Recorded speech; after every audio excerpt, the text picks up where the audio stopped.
नमस्कार. कधी विचार केलाय का की आपल्या आयुष्यात एखादा कायमस्वरूपी आणि खरा बदल कसा घडवता येईल? आपण अनेकदा मोठे संकल्प करतो पण ते टिकत नाहीत. आजच्या या विशेष विश्लेषणामध्ये आपण एका अतिशय प्राचीन पण प्रचंड शक्तिशाली ग्रंथाच्या आधारे ह्याच प्रश्नाचं उत्तर शोधणार आहोत. आज आपण सवयींची ताकद आणि आध्यात्मिक परिवर्तन यावर सविस्तर चर्चा करणार आहोत, ज्याचा थेट उपयोग आपल्याला आपल्या रोजच्या जीवनात करता येईल. तर मग सुरू करूया. सुरुवातीलाच आपण एक अतिशय सुंदर आणि शक्तिशाली रूपक पाहूया. तुम्ही ऐकलंच असेल, दगडावर सतत घासल्या जाणाऱ्या दोरीचाही शेवटी ठसा उमटवतोच. हे साधं वाटणारं वाक्य या संपूर्ण विश्लेषणाचा मुख्य गाभा आहे. इथे भर आहे तो अथक आणि दैनंदिन पुनरावृत्तीवर. मित्रांनो, कोणताही मोठा बदल एका रात्रीत होत नाही, पण जेव्हा आपण एखादी गोष्ट रोज सातत्याने करतो तेव्हा अशक्य वाटणाऱ्या गोष्टीही अगदी सहज शक्य होतात. आता आपण ज्या ग्रंथाच्या संदर्भात हे समजून घेणार आहोत, तो ग्रंथ खरोखरच ऐतिहासिक आणि तितकाच महान आहे. तत्वार्थसूत्र हा जैन धर्माचा अगदी पायाभूत ग्रंथ मानला जातो. आचार्य उमास्वामी यांनी लिहिलेल्या या ग्रंथाचे महत्त्व किती असावे, तर हिंदू धर्मात गीतेचे, ख्रिश्चन धर्मात बायबलचे आणि इस्लाममध्ये कुराणचे जे सर्वोच्च स्थान आहे, अगदी ते स्थान या ग्रंथाला आहे. सर्वच परंपरांमध्ये अशा मार्गदर्शक ग्रंथांना एक अनन्यसाधारण आणि युनिव्हर्सल महत्त्व असतं, हेच यातून दिसून येतं. पण गंमत बघा, या ग्रंथाचं वाचन हा काही एक वेळचा इव्हेंट नाहीये आणि इथेच आभीक्ष्ण ज्ञानोपयोग ही अतिशय महत्त्वाची संकल्पना येते. याचा सोपा अर्थ म्हणजे मिळवलेल्या ज्ञानाचा अखंड आणि दैनंदिन वापर. जेव्हा आपण एखाद्या गोष्टीवर सातत्याने फोकस करतो, तेव्हा ती सवय आपल्या अचेतन मनामध्ये म्हणजेच सबकॉन्शियस माइंडमध्ये ऑटो सजेस्ट मोडवर सेट होते. एक प्रकारे आपण आपल्या मेंदूला अगदी नव्याने प्रोग्राम करत असतो. आणि ही सवय आपल्या मनावर किती खोलवर कोरली जाते माहितीये? यावर एक खूपच रंजक किस्सा आहे. एका बाबाजींची ही गोष्ट. आयुष्याच्या शेवटच्या क्षणी ते पूर्णपणे बेशुद्ध अवस्थेत होते. आजूबाजूला काय चाललंय, कोणी काय बोलतंय, या कशालाच त्यांचा काही प्रतिसाद नव्हता. पण जसं त्यांच्या कानावर पवित्र श्लोकांचं पठण पडायला लागलं, तसं अचानक त्यांनी अचूकपणे पुढचे शब्द उच्चारण्यास सुरुवात केली. बघा, सवय आणि संस्कार आपल्या अचेतन मनाच्या किती खोलवर रुजलेले असतात, याचं हे एक जिवंत उदाहरण आहे. आता हे सगळं आपल्या आध्यात्मिक फायद्यांमध्ये कसं रूपांतरित होतं ते पाहूया. इथे स्क्रीनवर दिसणाऱ्या 1 या आकड्याला खूप मोठं महत्त्व आहे. कारण असं मानलं जातं की दररोज फक्त एकदा अगदी पूर्ण श्रद्धेने या सूत्रांचं पठण केल्यास एक पूर्ण दिवस उपवास केल्याइतके आध्यात्मिक पुण्य मिळते. आश्चर्य वाटलं ना?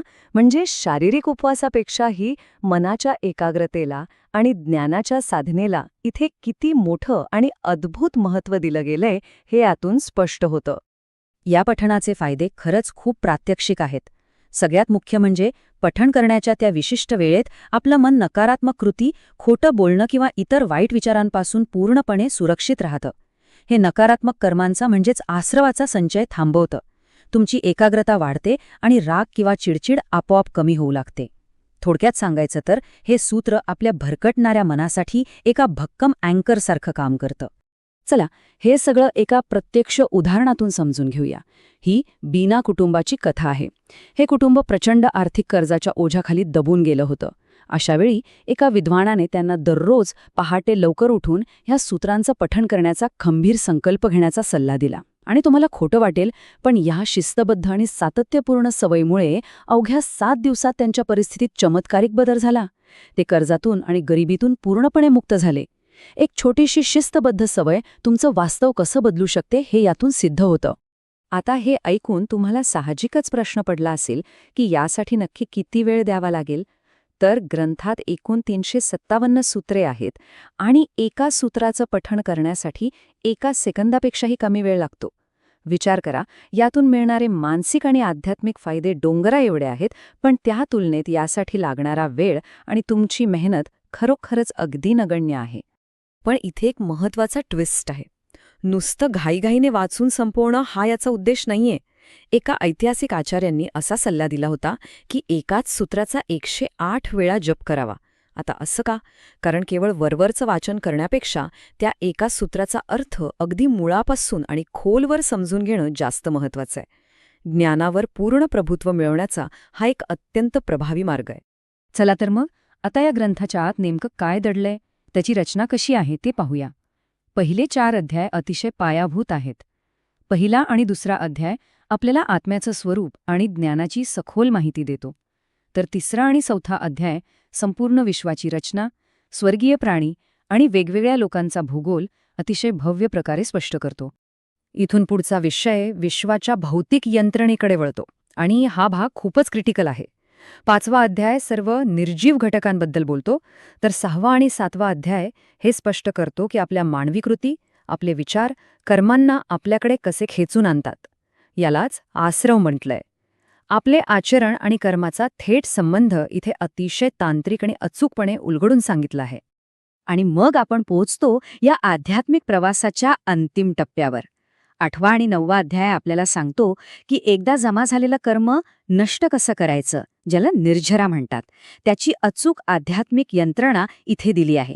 आणि अखेरीस 10वा अध्याय अंतिम स्वातंत्र्य म्हणजेच मोक्ष या सर्वोच्च संकल्पनेवर प्रकाश टाकतो. खऱ्या अर्थाने ही मुक्तीची वाट आहे.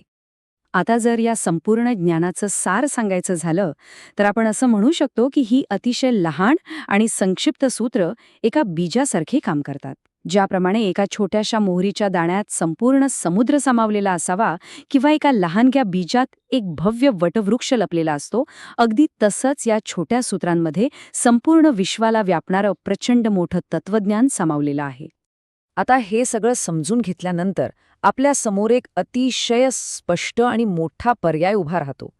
आपल्याला फक्त दिशाहीन होऊन गर्दीचा एक निष्क्रिय भाग बनून राहायचाय, की या संपूर्ण आध्यात्मिक आणि जीवन प्रवासात पुढाकार घेऊन स्वतःच्या मार्गाचा एक खंबीर नेता बनायचाय. हा एक अतिशय सखोल मुद्दा आहे. इथे व्याकरणाचा एक अतिशय सुंदर नियम लागू होतो. कर्ता नेहमी स्वतंत्र असतो आणि क्रिया ही नेहमी पराधीन असते. जेव्हा आपण दररोज वाचनाचा आणि साधनेचा खंबीर संकल्प घेतो, तेव्हा आपण परिस्थितीवर अवलंबून राहणारी हतबल क्रिया राहत नाही, तर आपण स्वतःच्या जीवनाचे स्वतंत्र कर्ते बनतो. आपल्या वाटचालीवर आपलं स्वतःचं नियंत्रण येतं. या विश्लेषणाच्या शेवटी हीच संकल्पना आपल्यासमोर एक मोठं आव्हान उभी करते. अथक सातत्य अंगीकारा आणि स्वतःच्या आयुष्याचं नियंत्रण स्वतःच्या हातात घ्या. तर जाता जाता स्वतःला हा प्रश्न नक्की विचारा: या ज्ञानाच्या आणि अस्तित्वाच्या प्रवासात तुम्हाला नेतृत्व करायचंय की फक्त गर्दीचा भाग बनून राहायचंय? यावर नक्की विचार करा. हे विश्लेषण पाहिल्याबद्दल खूप खूप धन्यवाद.